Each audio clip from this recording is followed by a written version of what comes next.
The sun beat down with merciless intensity upon Grace Davenport as her horse collapsed beneath her. And in that terrible moment, she understood that the desert would claim her life before nightfall, unless a miracle intervened.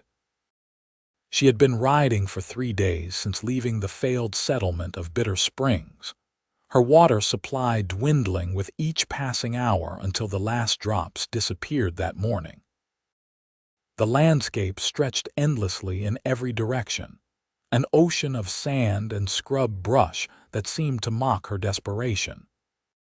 Her lips were cracked and bleeding, her tongue felt swollen in her mouth, and her vision wavered between clarity and delirium as she stumbled forward on foot, leaving her dead horse behind.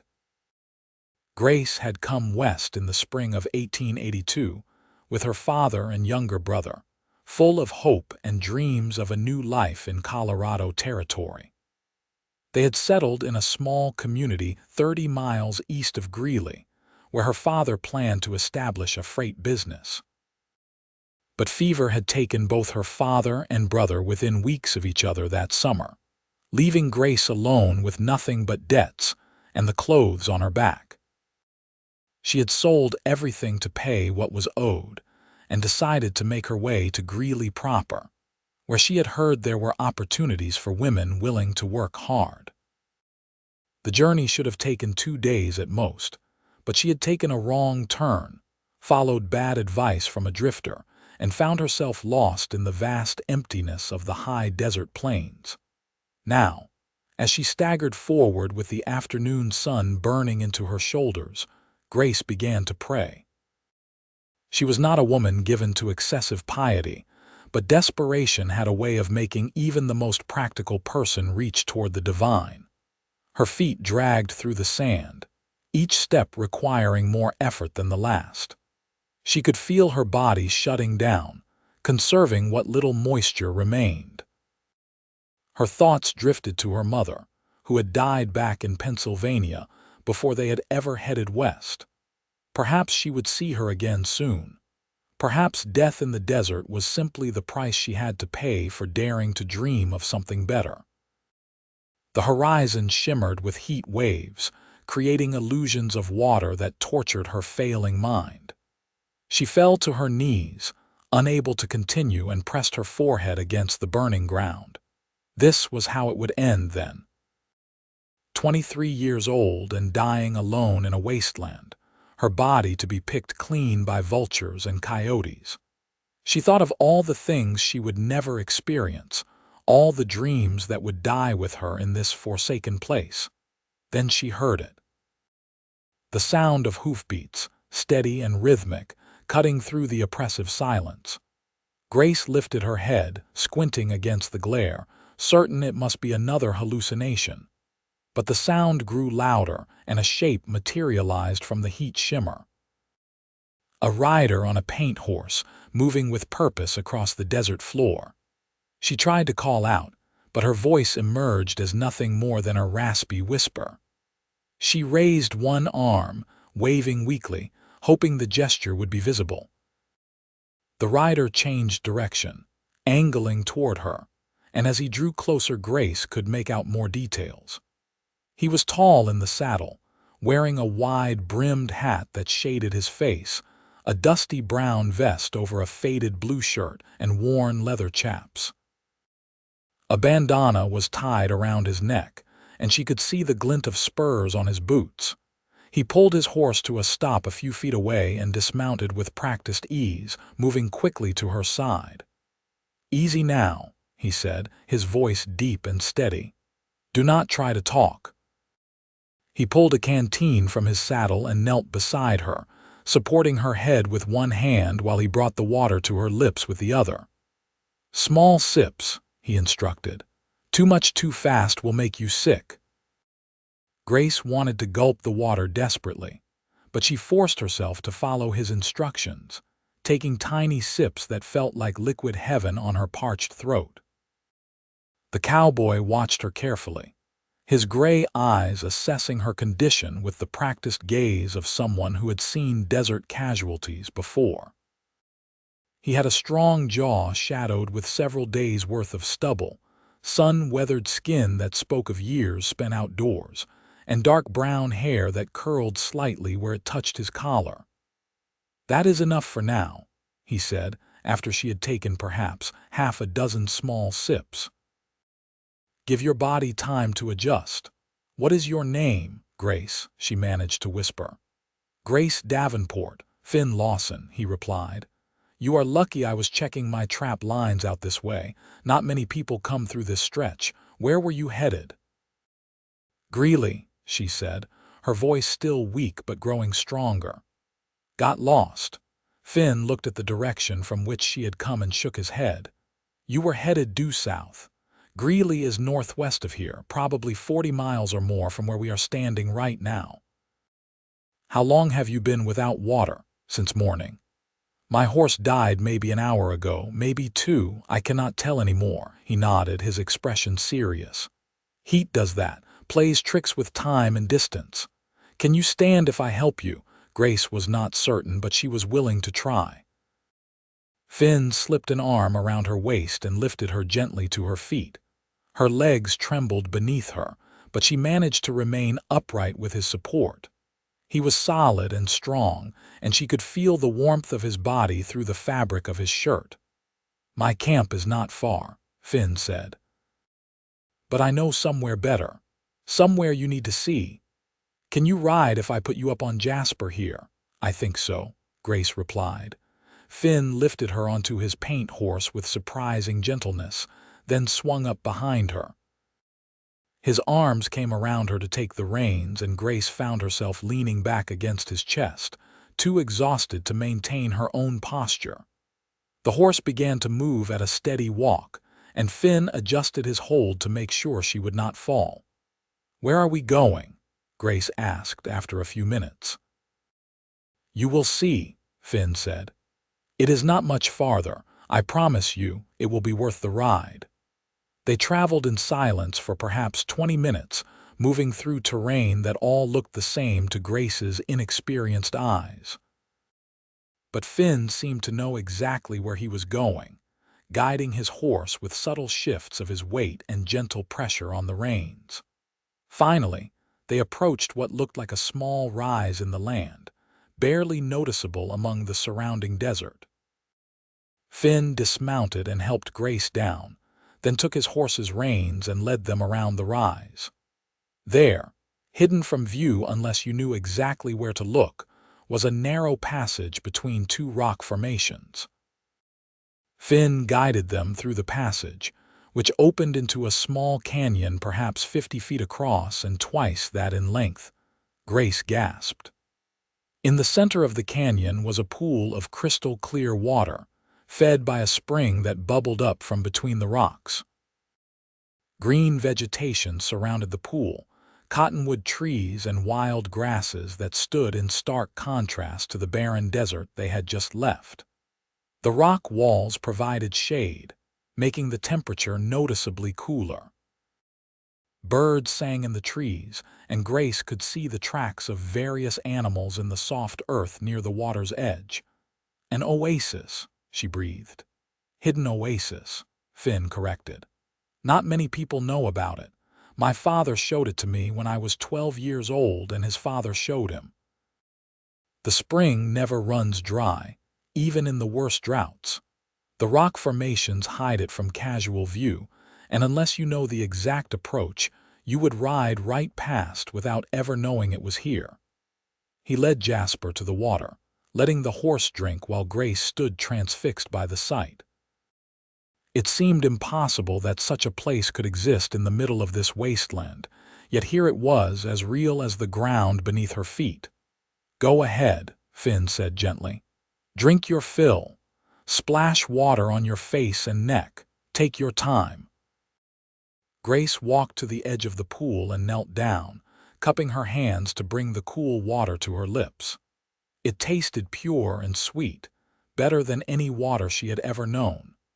She drank deeply this time, no longer needing to ration her sips, and then splashed water on her face as Finn had suggested.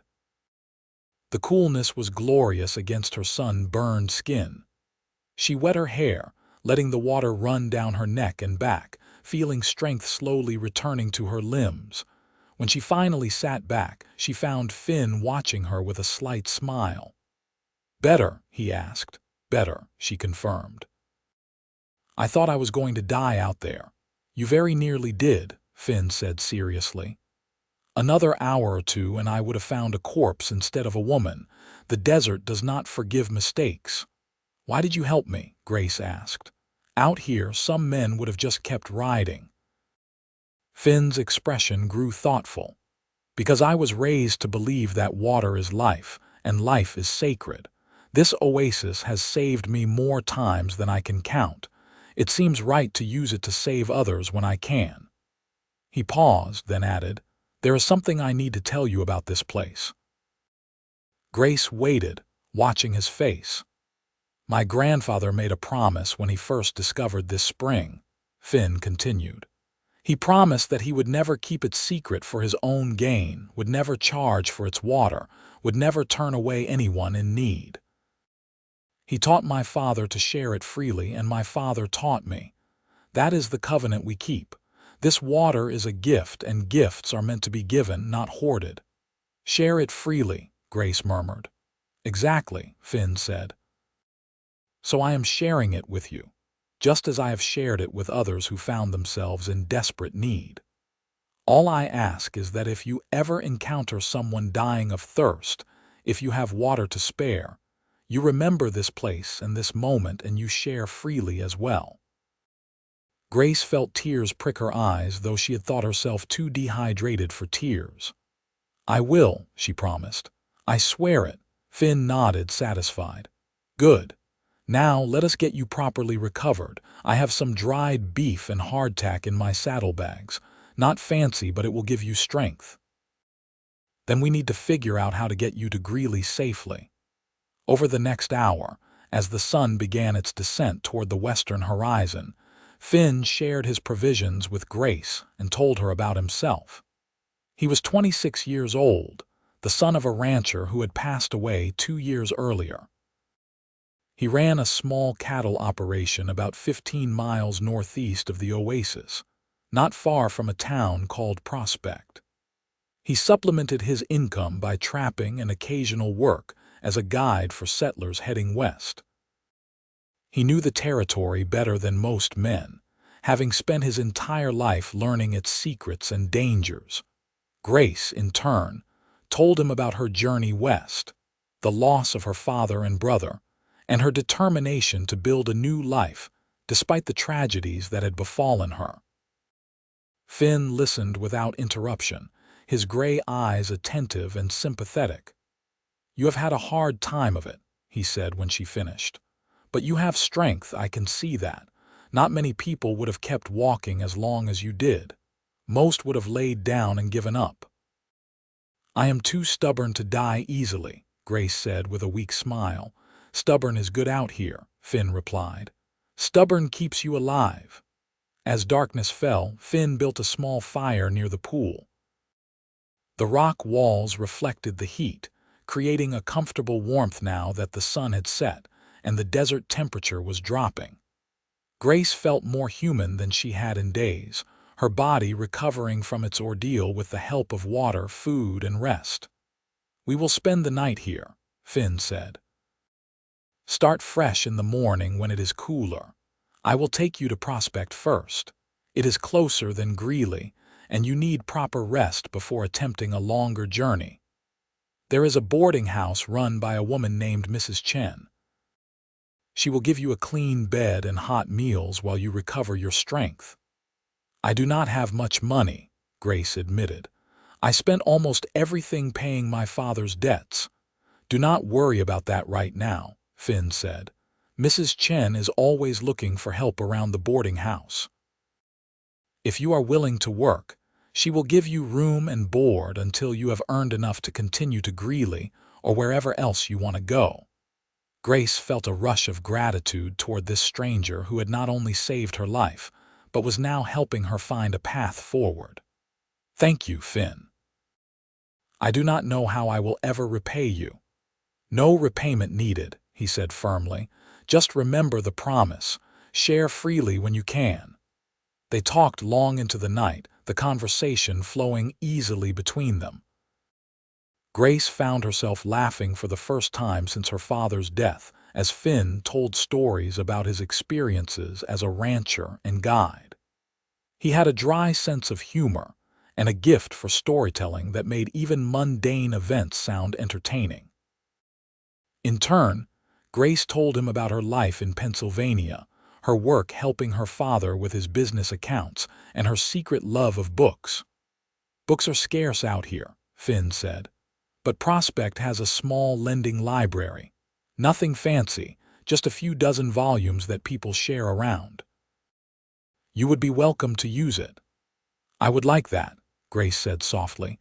As the fire burned down to embers, Finn spread out his bedroll on one side of the fire and offered Grace his saddle blanket to use as a pillow on the other side. "Sleep," he said. "You are safe here. I will keep watch for a while." Grace wanted to protest that he needed rest too, but exhaustion overwhelmed her objections. She lay down near the fire, the sound of the spring bubbling nearby, and fell into a deep and dreamless sleep. She woke to the smell of coffee and the soft light of dawn. Finn was crouched by the fire, having coaxed it back to life, heating water in a battered tin pot. He looked up when he heard her stir and smiled. "Morning," he said. "How do you feel?" Grace took inventory of her body. She was sore and stiff. Her face felt tight from sunburn, but the desperate weakness of the previous day had passed. "Better," she said. "Much better." "Good. We have a few hours of riding ahead of us, but we will take it easy. Drink some coffee and eat a bit more. We want to leave you with strength to spare." They broke camp efficiently, Finn handling most of the work while Grace tried to help where she could. Before they left, Grace walked back to the pool one last time, looking at the miraculous spring that had saved her life. She made a silent promise to honor Finn's request, to share freely whenever she could, to remember this gift. The ride to Prospect was long but not difficult. Finn set a steady pace, stopping frequently to let Grace rest and drink water from his canteen. He pointed out landmarks as they rode, teaching her how to navigate the terrain. "See that rock formation that looks like a broken tooth? That means you are 5 miles south of the Oasis, and that line of cottonwoods in the distance marks a seasonal creek bed. Follow it northwest, and you will eventually reach Prospect." Grace absorbed every detail, understanding that this knowledge could mean the difference between life and death in this harsh landscape. But more than the practical lessons, she found herself drawn to Finn himself. There was a quietness about him, a sense of competence and calm that she found deeply reassuring. He moved through the world with confidence but without arrogance, and he treated her with a respect that was rare in her experience. They reached Prospect around midday. It was a small town, perhaps 24 buildings clustered along a single main street, but it looked like paradise to Grace after her ordeal. Finn rode straight to a neat 2-story building with a sign that read "Chen's Boarding House" and helped Grace dismount. A woman emerged from the front door, wiping her hands on her apron. She was perhaps 50 years old, with graying black hair pulled back in a neat bun and intelligent dark eyes that took in the situation at a glance. "Finn Lawson," she said. "What have you brought me this time?" "This is Grace Davenport," Finn said. "She got lost heading to Greeley and nearly died of thirst out in the desert. I found her yesterday and brought her to the Oasis. She needs a place to stay and time to recover, and I told her you might have work for her. Mrs. Chen's expression softened as she looked at Grace's sunburned face and exhausted posture. "Of course. Come inside, dear. You look like you have been through hell." "Close enough," Grace said with a weak smile. Mrs. Chen ushered Grace into the boarding house, clucking her tongue at the state of Grace's clothing and skin. Finn followed them inside, carrying his saddlebags. The interior was clean and comfortable, with simple but well-made furniture and the smell of something savory cooking in the kitchen. "I will draw you a bath," Mrs. Chen said to Grace, "and find you some clean clothes. You are taller than me, but I have a few things that might fit until we can get you properly outfitted. Finn, you can wait in the parlor if you want to make sure she is settled." Over the next hour, Grace luxuriated in a real bath, the first she had had since leaving her father's settlement. Mrs. Chen provided soap that smelled of lavender and a soft towel, along with a simple dress of blue calico that was only slightly too short in the hem. When Grace emerged, feeling more human than she had in weeks, she found Finn sitting in the parlor, holding a cup of coffee and talking quietly with Mrs. Chen. They both looked up when she entered, and Grace saw something flicker in Finn's eyes, an appreciation that made her blush. "You clean up well," he said with a grin. "You do too, I imagine, under all that trail dust," Grace replied, surprising herself with her boldness. Finn laughed, a genuine sound that made his whole face light up. "Fair point." Mrs. Chen watched the exchange with knowing eyes. "I have work for you, Grace, if you want it. Cooking, cleaning, laundry, helping serve meals to the boarders. Room and board included, plus a small wage once you have been here a month. Does that sound acceptable?" "More than acceptable," Grace said gratefully. "Thank you, Mrs. Chen." "Call me Alice when it is just us," the older woman said.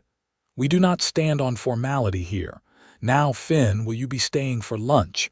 I have stew on the stove." "I would be grateful for it," Finn said. "I need to head back to my ranch this afternoon, but I have time for a meal." They ate together in the boarding house kitchen, Alice's beef stew rich and hearty, and the conversation flowed easily between the three of them.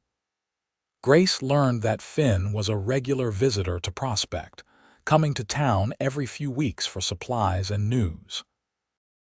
Alice clearly thought highly of him, treating him with the affection of an aunt for a favored nephew. When it was time for Finn to leave, Grace walked him out to where his horse waited. The afternoon sun was bright but not as merciless as it had been the day before, and a light breeze stirred the dust in the street. "Thank you," Grace said, suddenly finding it difficult to express everything she felt. "For saving my life, for bringing me here, for everything." "You are welcome," Finn said. He hesitated, then added, "I will be back in 2 weeks for supplies. If you are still here, maybe I could take you to see the lending library." Grace felt her heart skip. "I would like that very much." Finn smiled, and it transformed his weathered face into something almost boyish. "Then it is a date. You take care, Grace Davenport. Work hard for Alice. She is tough but fair, and she will teach you a lot about surviving out here." "I will," Grace promised. She watched him ride out of town, his paint horse kicking up small clouds of dust, until he disappeared from view. Then she turned and went back inside, ready to begin this new chapter of her life. The next 2 weeks passed in a blur of activity. Alice ran her boarding house with military efficiency, and she expected everyone under her roof to pull their weight. Grace threw herself into the work, grateful for the distraction and the sense of purpose. She cooked meals, scrubbed floors, washed linens, and helped serve the various travelers and permanent residents who stayed at the boarding house. Alice proved to be an excellent teacher, showing Grace how to make bread in the cast iron stove, how to stretch provisions to feed more people, how to remove stubborn stains from fabric. She also began teaching Grace about the social dynamics of Prospect and the surrounding territory, pointing out who could be trusted and who should be avoided. "Finn Lawson is one of the good ones," Alice said one evening as they sat on the front porch, enjoying the cool air after a hot day. "His father was a good man too, and he raised his son right. Finn could have sold that Oasis to the railroad or to wealthy ranchers for a small fortune, you know. People would pay dearly for reliable water rights out here. He told me about the promise his grandfather made, Grace said, to share the water freely. And he has kept that promise, even when it cost him, Alice said. 3 years ago, there was a drought. Finn's own cattle were suffering, but he still guided every settler and traveler who needed it to the Oasis.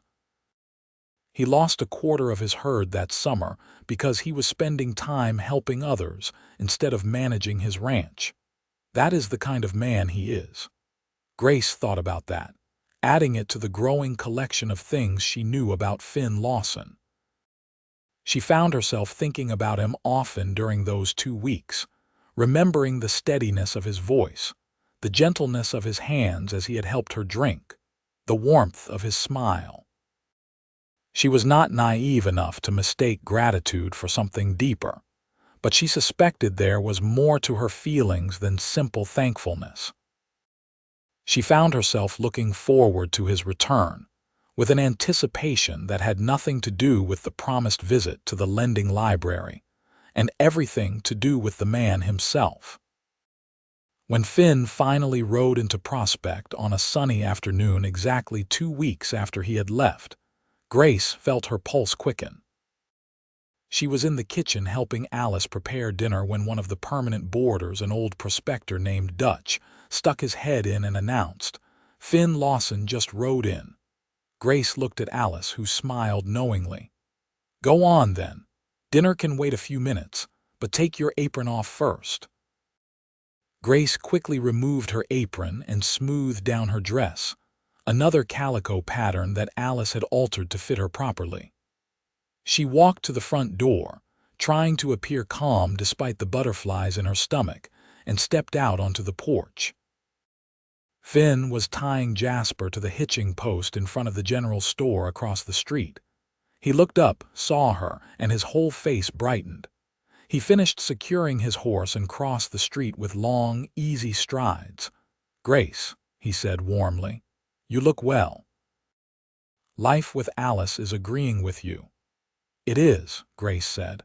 "She is a wonderful teacher. I have learned more in 2 weeks than I thought possible." "Good. Are you still interested in visiting the library, or are you too busy?"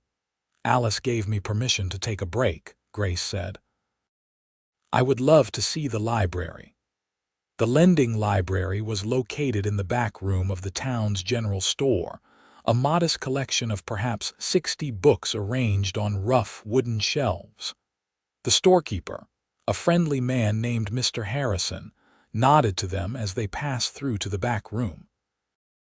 "Take your time," he said.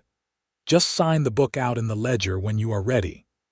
Grace moved along the shelves with reverence, running her fingers over the spines. There were novels by Dickens and Hawthorne, poetry collections, agricultural manuals, and even a few volumes of Shakespeare. She selected a copy of Jane Eyre that looked well loved, its pages soft from many readings. "I have read this before," she said to Finn, "but it has been years. It would be like visiting an old friend." "Alice will appreciate having someone else in the house who likes to read," Finn said.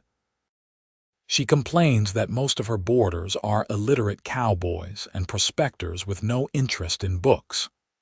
They signed out the book and walked together through town, Finn pointing out various buildings and introducing Grace to people they encountered.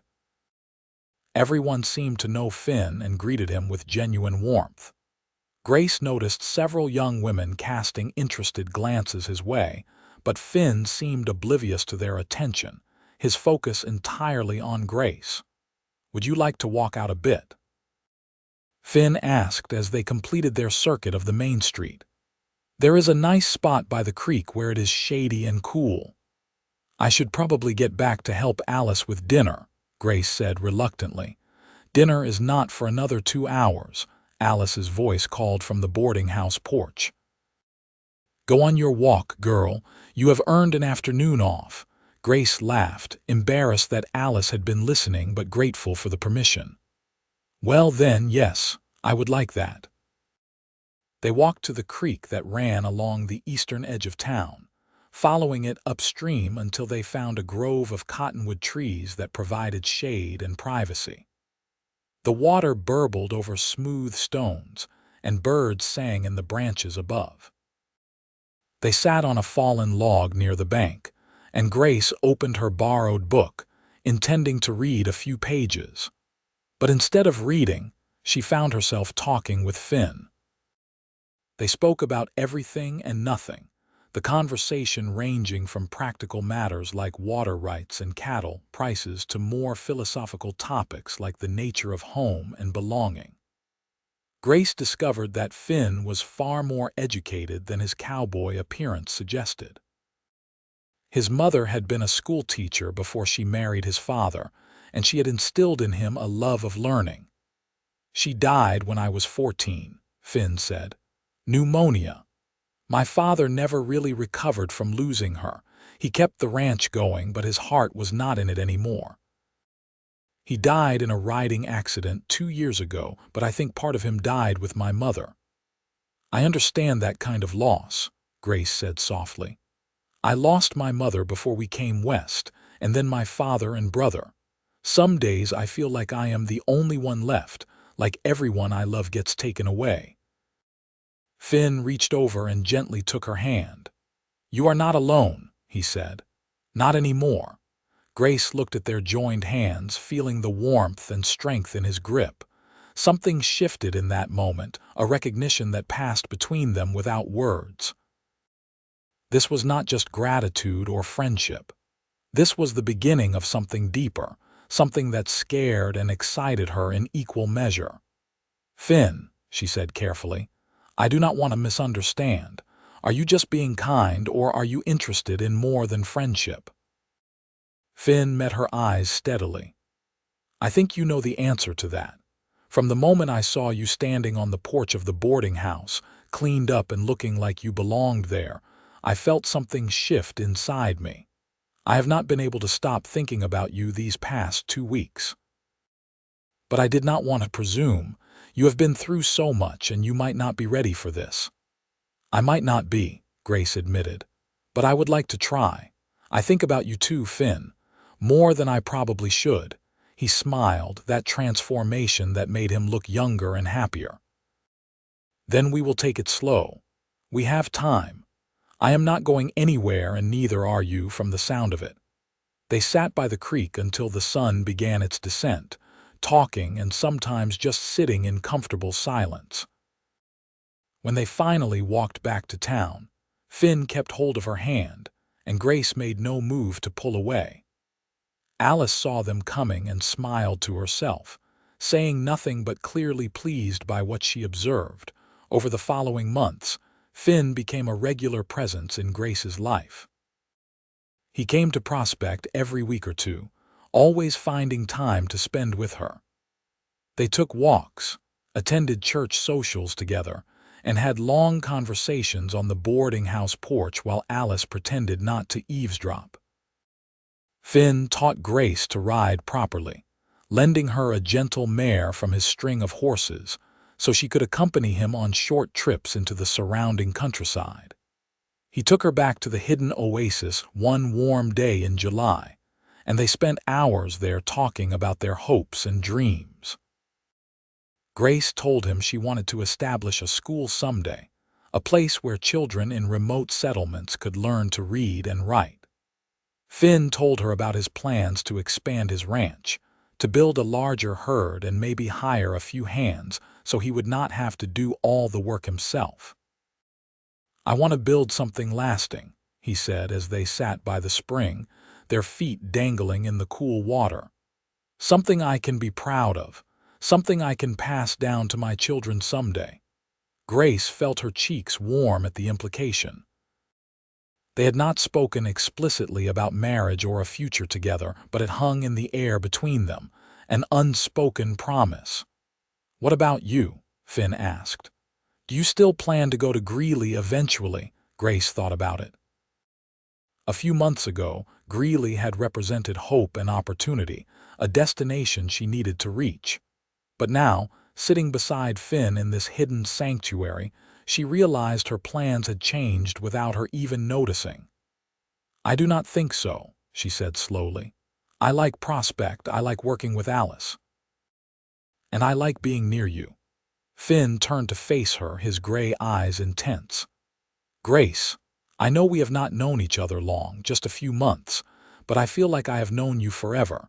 You are strong and smart and brave, and you make me want to be a better man. I love you. I think I started falling in love with you the moment you promised to share water freely, when you understood what that meant." Grace's heart pounded in her chest. "I love you too," she whispered. "I was afraid to say it first, afraid it was too soon, or I was confusing gratitude with love. But it is not confusion. I know what I feel." Finn cupped her face in his hands and kissed her, gentle and sweet, and Grace felt like she was falling and flying at the same time. When they finally pulled apart, both were smiling. "Marry me," Finn said. "I know it is fast, and we can have a long engagement if you want, but I want you to know my intentions are serious. I want to build a life with you, Grace Davenport. I want to show you every hidden spring and secret canyon in this territory. I want to help you build that school. I want to wake up beside you every morning and fall asleep holding you every night." "Yes," Grace said without hesitation. "Yes, I will marry you." They returned to Prospect that evening holding hands, their faces glowing with happiness. Alice took one look at them and let out a delighted laugh. "About time," she said. "I was beginning to think you two would dance around each other forever. Come inside and tell me everything." News of their engagement spread quickly through the small town. Grace was surprised and touched by how many people seemed genuinely happy for them. Women she barely knew stopped by the boarding house to offer congratulations and advice. Mr. Harrison gave them a leather-bound Bible as an early wedding gift. Even Dutch, the old prospector, got misty-eyed and offered to play his fiddle at the wedding. They decided to marry in September, giving themselves 2 months to prepare. Finn spent much of that time working on his ranch house, expanding it to accommodate a wife and future family. Grace helped when she could, and she was impressed by what Finn had built. The house was small but solid, constructed of logs and stone, with a good roof and real glass windows. Finn added a second bedroom and enlarged the kitchen, installing a new cast iron stove that he ordered special from Denver. Grace continued working at the boarding house, saving every penny of her wages to contribute to their household. Alice taught her additional skills she would need as a rancher's wife, including how to preserve food, treat minor injuries, and shoot a rifle accurately. "You will be alone sometimes when Finn is working," Alice said practically.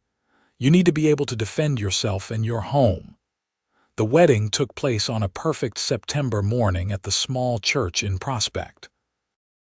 Grace wore a dress of cream-colored silk that Alice had helped her sew, and Finn wore a new suit that made him look both handsome and slightly uncomfortable. The ceremony was simple but heartfelt, attended by everyone in town and several ranchers from the surrounding area who knew Finn. When the preacher pronounced them husband and wife, Finn kissed Grace thoroughly, earning cheers and laughter from their guests. The celebration afterward was held at the boarding house, with tables set up in the street and food contributed by everyone in attendance. There was music and dancing, and Grace felt more joy than she had thought possible after all the losses she had endured. As the sun set and the party continued, Finn pulled her aside for a quiet moment. "Happy?" he asked. "Happier than I have ever been," Grace replied honestly. "Good. Because this is just the beginning. We have a whole life ahead of us." They spent their wedding night at the ranch, in the house Finn had worked so hard to prepare. He carried her over the threshold, a tradition that made Grace laugh, and they made love for the first time with tenderness and passion, discovering each other in the intimate darkness. The following months were an adjustment as Grace learned the rhythms of ranch life. She discovered that being a rancher's wife was physically demanding work. There were always chores to be done, from tending the vegetable garden she had planted to cooking meals to helping Finn with the cattle when extra hands were needed. But she embraced the challenge, finding satisfaction in the work and in building something alongside her husband. Winter came, and with it came snow and cold that tested them both. They spent long evenings by the fire, Grace reading aloud from books they borrowed from the lending library, while Finn mended tack or carved small wooden figures. They talked about everything, sharing their thoughts and fears and dreams, building a foundation of trust and communication that would sustain them through harder times. In the spring of 1883, Grace discovered she was pregnant. The realization came gradually, small signs that she initially dismissed until they became impossible to ignore. When she told Finn, he lifted her off her feet and spun her around, laughing with pure joy. "We are going to be parents," he said, his voice filled with wonder. "Are you ready for that?" Grace asked, suddenly nervous. "With you, I am ready for anything." The pregnancy was not easy. Grace suffered from terrible nausea in the early months and fatigue that made every task feel monumental. But Finn was attentive and supportive, taking over more of the household chores and insisting she rest whenever possible. Alice came to visit regularly, bringing supplies and advice, treating Grace like the daughter she had never had. Their son was born on a cold November night, delivered with Alice's help while a snowstorm raged outside. The labor was long and difficult, and there were moments when Grace feared she would not survive. But finally, after hours of struggle, she heard the lusty cry of her newborn baby, and Finn was placing a small, red-faced bundle in her arms. "A boy," Finn said, his voice thick with emotion. "We have a son, Grace." They named him Thomas, after Grace's father, and from the moment Grace held him, she understood a new dimension of love. Thomas was a healthy baby with a strong set of lungs and his father's gray eyes. Finn proved to be a devoted father, walking the floor with Thomas at night when he was fussy, changing diapers without complaint, and staring at his son with unconcealed adoration. "I never knew I could love someone this much," Finn told Grace one night as they watched Thomas sleep in his cradle. "I thought I understood love when I married you, but this is different. This is our family, Grace, something we built together." "I know," Grace said softly. "It is everything I dreamed of and more." As Thomas grew from an infant to a toddler, Grace and Finn's ranch prospered. Finn's hard work and knowledge of the land paid off, and their herd grew steadily. They hired a young man named Peter to help with the cattle, giving Finn more time to spend with his family. Grace started teaching Thomas his letters as soon as he could talk, using a slate board and chalk to show him how to write his name. In 1885, Grace gave birth to their second child, a daughter they named Caroline. She was smaller and quieter than Thomas had been, with her mother's dark hair and delicate features. Thomas, now 2 years old, was fascinated by his little sister and wanted to help with everything, though his help was often more hindrance than assistance. "We are blessed," Grace said to Finn one evening as they sat on their porch, watching Thomas play in the yard while Caroline slept in Grace's arms. "I never imagined I could be this happy." "Neither did I," Finn admitted. "When I found you in the desert that day, I thought I was just saving a life. I did not know I was meeting my future, my everything." Grace leaned against his shoulder, feeling content and complete. "Do you remember what you told me at the Oasis? To share freely, of course. I have been thinking about that, about what it means. We have been blessed with so much, Finn. Maybe it is time we started sharing more than just water." Finn looked at her curiously. "What do you have in mind?" "A school," Grace said. Remember I told you I wanted to establish a school someday? Well, what if we did it now? We could build a small schoolhouse on our property, and I could teach the children from the surrounding ranches and settlements. Most of them have no access to education. We could change that. Finn was quiet for a long moment, considering. Then he smiled. I think that is a wonderful idea. It will be a lot of work, and we will need to hire more help to give you time for teaching. But yes, let us do it. Let us share what we have been given. Over the next year, they turned Grace's dream into reality. Finn and Peter built a one-room schoolhouse on a flat piece of land near their house, using lumber hauled from Greeley and stone from a nearby quarry. Grace spread the word through Prospect and the surrounding area, and parents eagerly enrolled their children.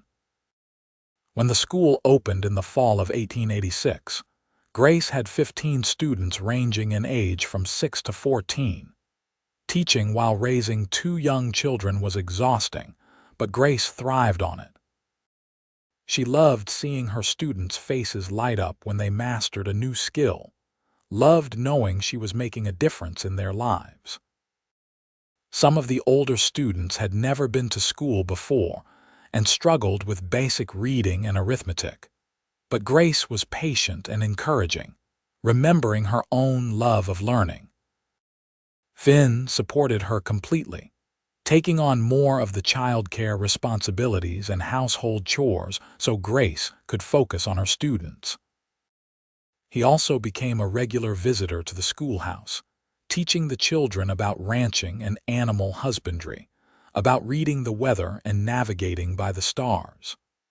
The students adored him, and Grace fell in love with her husband all over again, watching him interact with the children. Their third child, another son they named James, was born in 1888.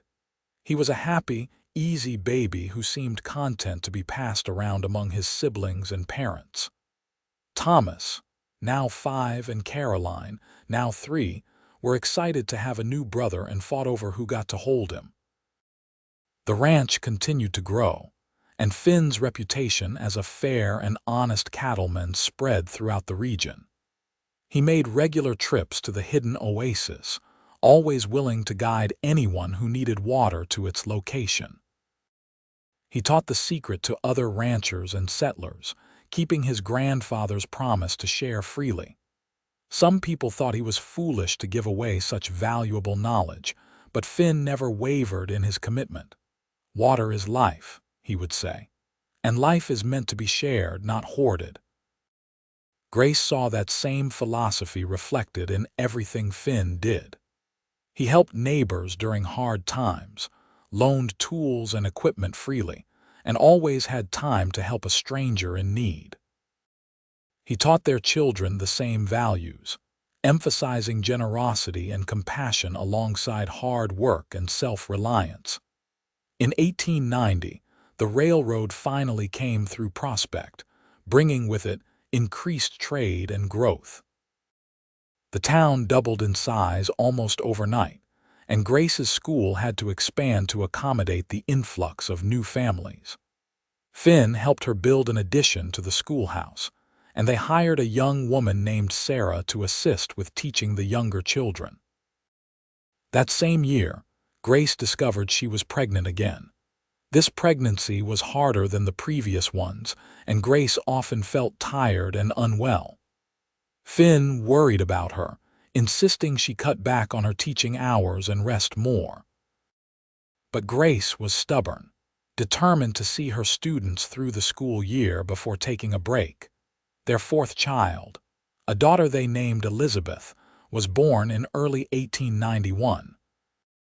The delivery was difficult, and afterward the doctor told Grace and Finn that she should not have any more children, that another pregnancy could be dangerous. Grace felt a pang of sadness at this news, having always imagined a large family, but she looked at her 4 beautiful children and felt grateful for what she had. "We have been blessed beyond measure," she told Finn. 4 healthy children, a thriving ranch, a school that is making a difference. What more could we ask for? Nothing, Finn said firmly. We have everything that matters. The years passed quickly, marked by the changing seasons and the milestones of their growing children. Thomas proved to be a natural rancher, following his father everywhere and learning everything Finn could teach him. Caroline was quiet and studious, with a gift for drawing and painting. James was adventurous and fearless, always getting into mischief and keeping his parents on their toes. Elizabeth was the baby of the family, sweet and affectionate, adored by her older siblings. Grace continued teaching, finding joy and purpose in educating the next generation. Her school developed a reputation for excellence, and families sometimes moved to the area specifically so their children could attend. Grace expanded the curriculum to include history, science, and even basic Latin for her advanced students. She corresponded with educators in Denver and back east, constantly looking for ways to improve her teaching methods. Finn remained active in the ranching community, serving on various committees and helping to mediate disputes between ranchers and newcomers. He was respected for his fairness and wisdom, often called upon to give advice or settle disagreements. But he always made time for his family, understanding that his most important role was as husband and father. In 1895, when Thomas turned 12, Finn took him on a special trip to the hidden Oasis. Grace watched them ride out together, seeing the pride on Finn's face and the excitement on Thomas's. When they returned 2 days later, Thomas was different, more mature somehow, and Grace understood that Finn had passed on the family legacy, teaching his son about the oasis and the promise to share its water freely. He understands, Finn told Grace that night. He made the same promise his great-grandfather made. The tradition continues. Over the following years, Finn took each of their children to the oasis when they came of age, teaching them the location and the importance of keeping the promise. Grace loved seeing this connection between generations, this tangible legacy of generosity and compassion that would outlive them both. In 1898, Alice Chen passed away peacefully in her sleep. Grace was heartbroken, having come to love the older woman like a mother. Alice left the boarding house to Grace in her will, along with a letter expressing her pride in the woman Grace had become and her joy at seeing Grace find happiness with Finn. Grace decided to keep the boarding house running, hiring a manager to handle the day-to-day operations while she continued teaching. The income helped support the school, allowing Grace to provide books and supplies free of charge to students whose families could not afford them. She established a scholarship fund in Alice's name, helping older students continue their education beyond what the local school could provide. The new century arrived, bringing changes and challenges. The open range was disappearing, fenced and divided as more settlers arrived. Finn adapted with the times, fencing his own property and focusing on breeding higher-quality cattle rather than running larger numbers. The ranch remained profitable, and the Lawson family was well respected in the community. Thomas grew into a fine young man, tall and strong like his father, with the same quiet competence and generous spirit. He married a rancher's daughter named Mary in 1902, and they built a house on the edge of the Lawson property, Thomas planning to take over more of the ranch operations from Finn. Caroline married a teacher from Denver and moved to the city, much to Grace's disappointment, but she visited regularly and brought her own children to stay at the ranch during summers. James proved too restless for ranch life and headed west to California in 1904, seeking adventure and opportunity. Grace worried about him constantly, but understood that he needed to forge his own path. Elizabeth, the youngest, showed an interest in medicine and began training as a nurse, determined to bring modern healthcare to rural communities. In 1905, on a warm June evening, Grace and Finn sat together on the porch of their ranch house, just as they had done countless times over the past 23 years. They were older now, with silver threading through their hair and lines etched around their eyes, but the love between them remained as strong as ever. "You ever think about that day in the desert?" Grace asked. "When you found me dying of thirst?" "Every day," Finn said. "It was the best day of my life, even though I did not know it at the time. Everything good in my life stems from that moment." "I thought I was going to die," Grace remembered. "I had given up hope, and then you appeared like an answer to prayer." "Maybe I was," Finn said with a smile. "Or maybe you were my answer. I was lonely before you came into my life, Grace. I had the ranch and good work, but I did not have purpose beyond survival. You gave me that. You and our children and the life we built together." Grace leaned her head on his shoulder. "We have built something good, have we not? The school is thriving, our children are happy and healthy, and we are still here, still together after all these years." "We have built something better than good," Finn said. "We have built something lasting, something worth passing on." They sat in comfortable silence as the sun set, painting the sky in shades of orange and pink. Thomas and Mary's children played in the yard, their laughter carrying on the evening breeze.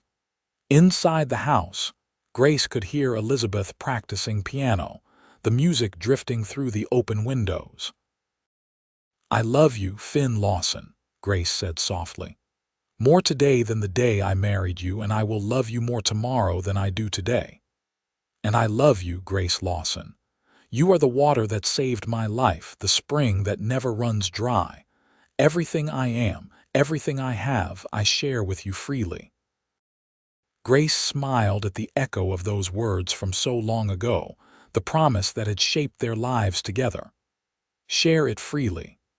They had done that, with water and love and knowledge and kindness, and in return they had received more blessings than they could count. As the stars began to appear in the darkening sky, Grace thought about the journey that had brought her here. The losses that had driven her west, the mistakes that had led her into the desert, the moment of salvation at the hidden oasis. Every hardship had led her to this perfect life, to this man beside her, to these children and grandchildren who carried forward the values she and Finn had instilled. The years continued to pass peacefully. Finn gradually turned over more of the ranch operations to Thomas, though he remained active and involved well into his 60s. Grace continued teaching until 1910, when she finally retired at the age of 51, having educated hundreds of students over nearly 25 years. The community honored her with a celebration, and the school was officially renamed the Grace Lawson School in recognition of her contributions.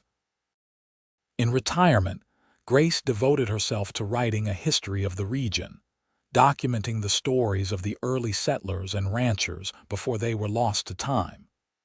She spent hours interviewing old-timers, recording their memories and experiences.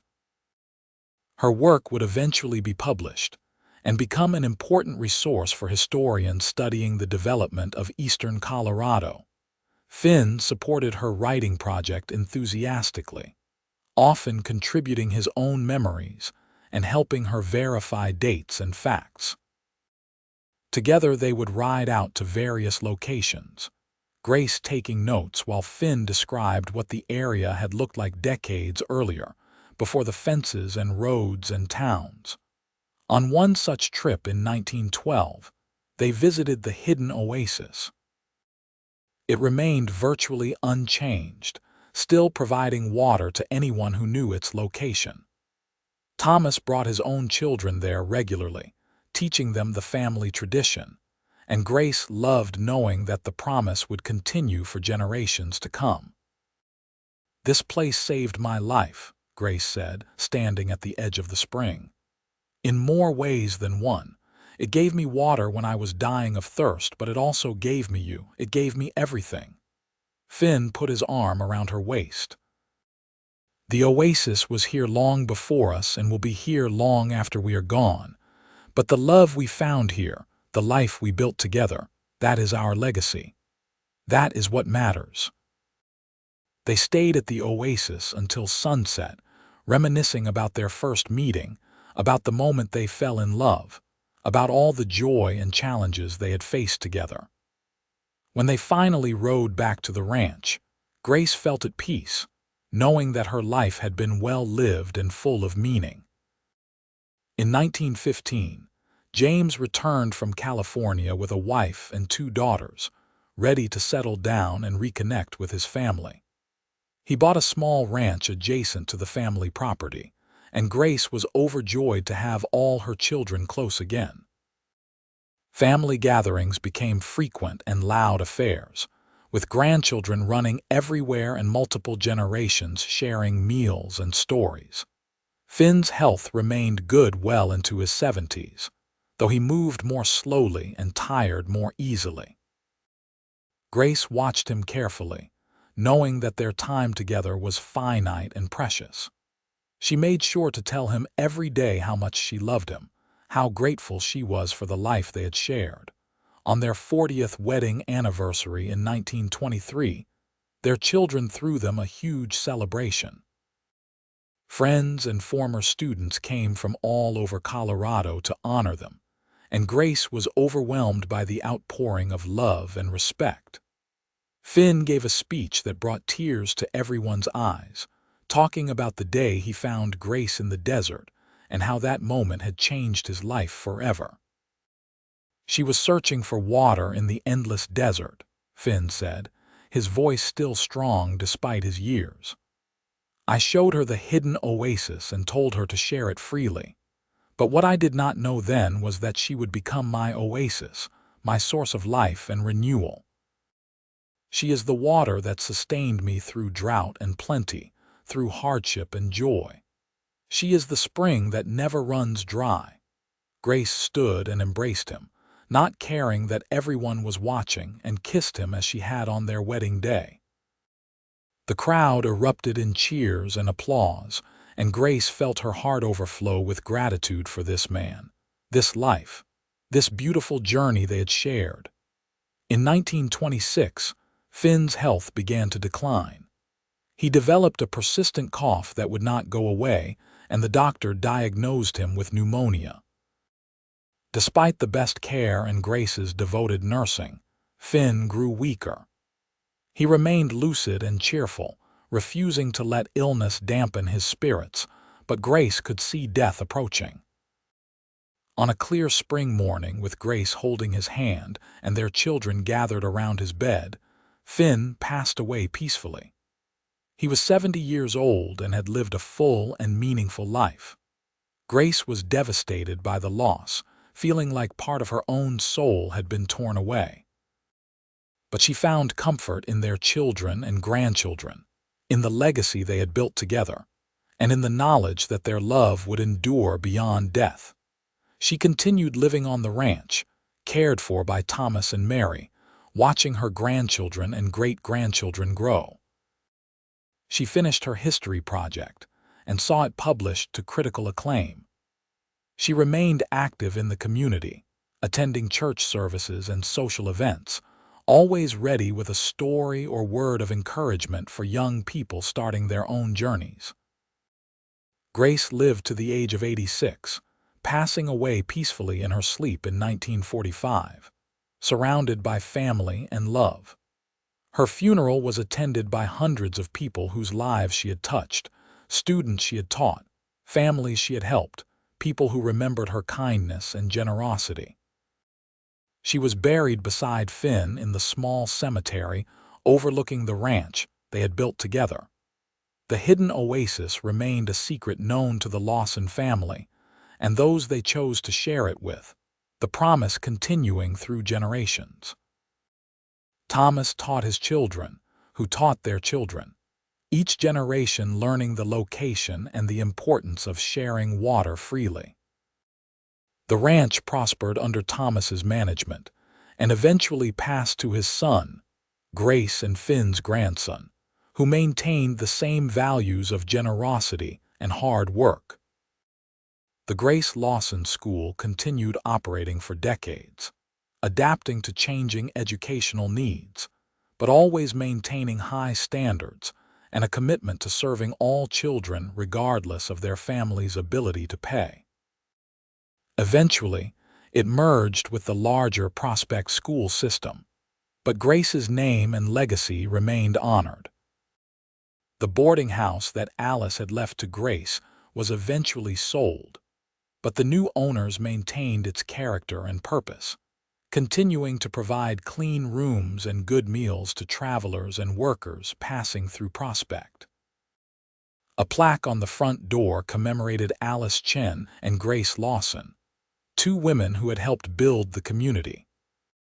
The story of how Finn found Grace dying in the desert and brought her to the hidden Oasis became a family legend, told and retold at gatherings, embellished slightly with each generation but maintaining its essential truth. It was a story about survival and salvation, about love found in the most unlikely circumstances, about the power of generosity and the importance of sharing what you have been given freely. Years turned into decades, and the world changed in ways Grace and Finn could never have imagined. The automobile replaced the horse, electricity came to even remote ranches, and two world wars reshaped the globe. But in eastern Colorado, on the land that Grace and Finn had loved, their descendants continued living according to the values they had established. They worked hard, treated others fairly, shared what they had, and remembered the promise made at a hidden spring long ago. The oasis itself remained unchanged, still providing clear, cold water to anyone who knew where to find it. During the Dust Bowl years of the 1930s, it saved countless lives, just as it had saved Grace's life decades earlier. During droughts and hardships, people remembered Finn Lawson's lessons about sharing freely, and communities pulled together to help each other survive. Grace and Finn's great-great-grandchildren now ranch the same land, raise cattle descended from Finn's original herd, and teach their own children about hard work, integrity, and generosity. The hidden oasis remains known to them, a family treasure more valuable than gold or silver because of what it represents. The understanding that the most important things in life cannot be hoarded, but must be shared to have meaning.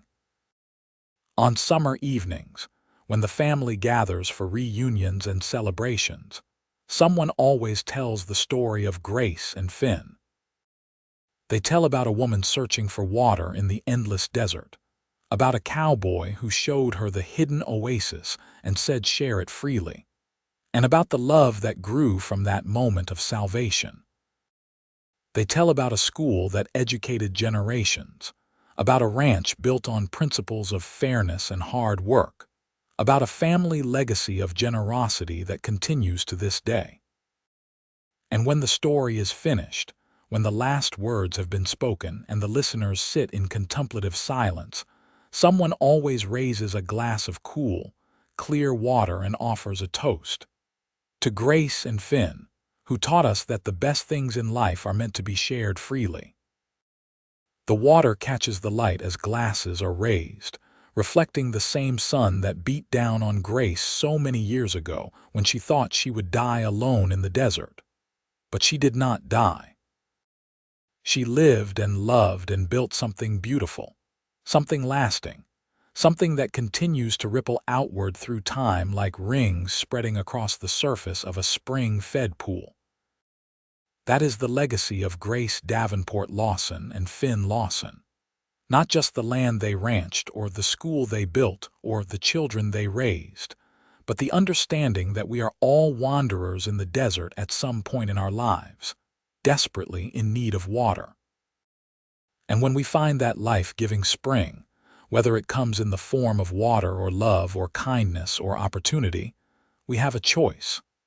We can hoard it for ourselves, or we can share it freely, understanding that in the giving we receive something far more valuable than anything we could keep.